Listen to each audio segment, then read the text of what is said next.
You walk through the town square at midday. People see you coming and turn away. Mothers pull their children close and cross to the other side of the street.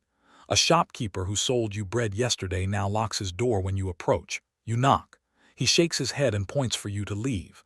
No one will look at you directly. No one will speak to you. They believe that even making eye contact with you could bring misfortune into their lives. You are not sick. You carry no disease. You have committed no crime. But everyone treats you like you are cursed, like death follows you wherever you go. And in a way, they are right, because your job is to touch the dead, to handle bodies that no one else will go near, to carry corpses through the streets while people flee and cross themselves. You are the town's body carrier, and society believes you are marked by evil simply because you do work that must be done. This was the dark reality across medieval and early modern Europe, spanning from the 14th through the 1800s, a time when superstition and religion shaped every aspect of daily life. Death was constant. Plague, disease, war, and famine killed thousands, but death was also considered spiritually dangerous. Corpses were believed to be unclean, cursed, capable of spreading evil. Most people refused to touch the dead outside their immediate family, but bodies still needed to be moved, buried, and handled. So communities hired body carriers, men whose sole job was to collect the dead and transport them to burial grounds. These workers were essential. Without them, corpses would rot in streets, spread disease, and create public panic. But society treated body carriers as cursed outcasts. They were forbidden from normal social contact, banned from churches, excluded from guilds and public spaces. Their children inherited the curse and faced the same isolation. And they lived this way because someone had to do the work, and desperation was the only qualification required. His name was Pieter. He was 32 years old and lived in a mid-sized town in the Low Countries. He had been a day laborer, taking whatever work he could find, but an injury to his leg left him unable to do heavy lifting. He had a wife and infant daughter, and they were facing eviction from their rented room. When the town's previous body carrier died from plague, the position became vacant. The town council needed someone immediately. Bodies were accumulating. They offered the job to Pieter. The pay was steady, better than most manual labor, and came with a small house on the edge of town, far from the center. Pieter asked why the pay was so high. The councilman looked at him with something between pity and disgust and said he would understand soon enough. Pieter had no other options. His family needed shelter and income. He accepted. The councilman gave him a hooked staff and a wooden handcart. Pieter started the next day. The work began before dawn. Pieter received notice of deaths from the town clerk. He walked to the first house, knocked on the door, and waited. No one opened it. They never did. The family had already left the body outside, wrapped in cloth, and fled to stay with relatives until the corpse was gone. Pieter used his hooked staff to drag the body onto his handcart. The dead weight was heavy and awkward. He had to position it carefully to prevent it from rolling off. Then he pushed the cart through the empty streets toward the burial ground outside the town walls. People who saw him coming ran. They covered their faces. They made signs to ward off evil. Some spat in his direction. Pieter learned quickly not to look at anyone. He just kept his head down and moved as quickly as his injured leg would allow. The bodies varied. Some were fresh, recently dead, still slightly warm. Others had been dead for days and were beginning to decompose. The smell was overwhelming. It clung to Pieter's clothes, his skin, his hair. He could not wash it away no matter how hard he tried. Some bodies were disease victims, covered in sores and lesions. Some were plague dead, their skin blackened and bloated. Pieter touched all of them. He dragged them, lifted them, positioned them. He had no gloves, no protective equipment, just his bare hands and the staff.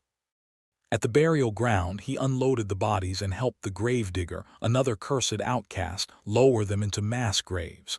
No prayers were said. No rituals performed. The bodies were just dropped into pits and covered with dirt. Then Pieter returned to town for the next collection. Pieter stopped being seen as human. Within weeks of taking the job, his social life disappeared completely. Shopkeepers refused to serve him. The baker would not sell him bread. The butcher turned him away. His wife had to do all the shopping, and even she was treated differently now. Women who had been friendly stopped talking to her.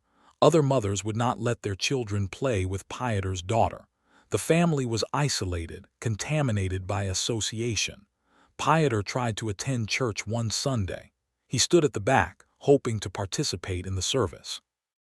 But the priest stopped mid-sermon and told him to leave. Pieter was not welcome in God's house. His work made him spiritually unclean. He walked out in silence while the congregation stared in judgment and fear. The isolation destroyed Pieter emotionally.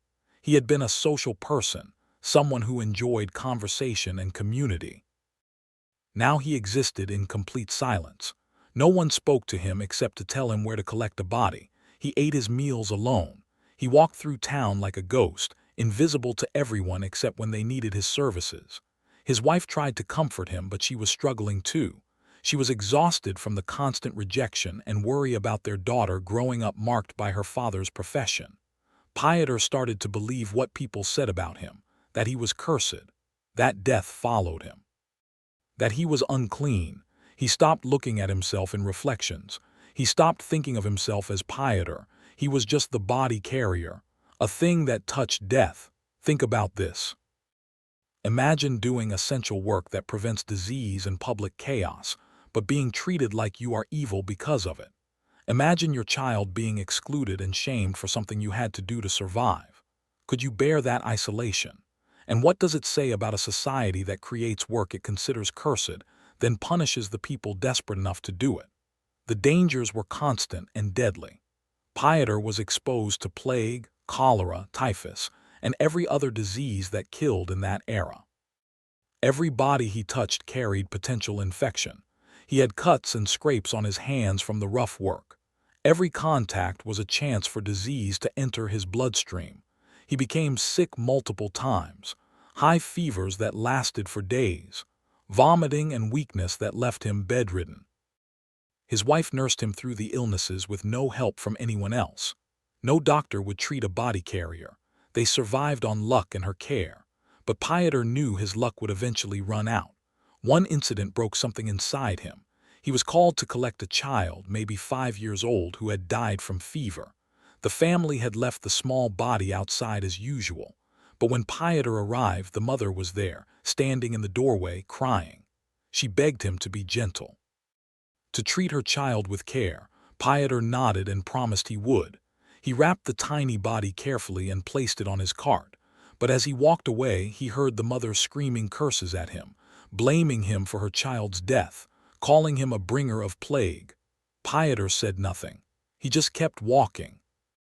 He buried the child in a mass grave with a dozen others. And that night he could not stop crying, because he knew that woman's grief had nowhere to go except toward him. But here is the darkest truth. Body carriers were legally required to mark themselves in public.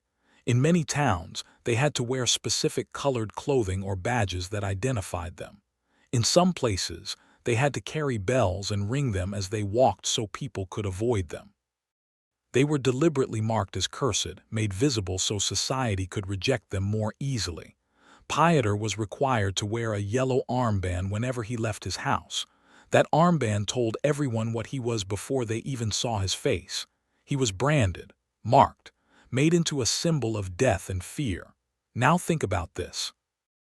We still mark certain professions as somehow less worthy. We still treat some essential workers with contempt or ignore them entirely. Garbage collectors, morticians, caregivers for the dying, we need them. But do we respect them? Or do we just prefer they stay invisible? Most body carriers did not last more than 5 to 10 years. The combination of disease exposure, physical labor, and social isolation destroyed them. Pieter lasted 6 years. By the time he was 38, he was physically broken. His leg injury had worsened from years of pushing heavy carts. He had chronic respiratory problems from breathing the air around decomposing bodies. He had developed a persistent cough that never went away. But worse than the physical damage was the psychological destruction. He had stopped speaking almost entirely. He moved through his work like an automaton, mechanically collecting and burying bodies without thought or feeling. His wife said it was like living with a ghost. He was there physically, but the person she had married was gone. Pieter's end came during a particularly severe plague outbreak. Bodies were everywhere.